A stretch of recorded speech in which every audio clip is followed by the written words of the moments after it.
Welcome to Sabitang Laya. So ito po yung island na isa sa drop point namin from day 2. Sabitang Laya is in Kamsur, Karamuan.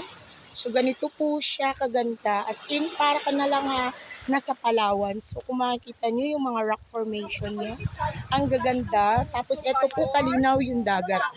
So ipapakita ko kung gaano kalinaw ang dagat. Ganyan, no? Okay.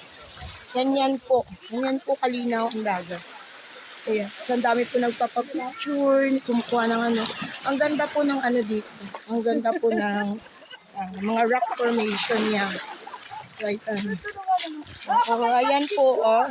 So, meron din po dito isang area kung saan po ay para siyang kuweba-kuweba. Ayan.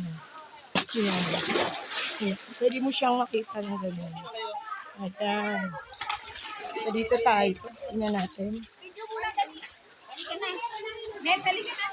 Yan, kung makikita niyo. Ayan, ang ganda. Sige, sige. Ayan. Ito po ay ang Sabitang Laya.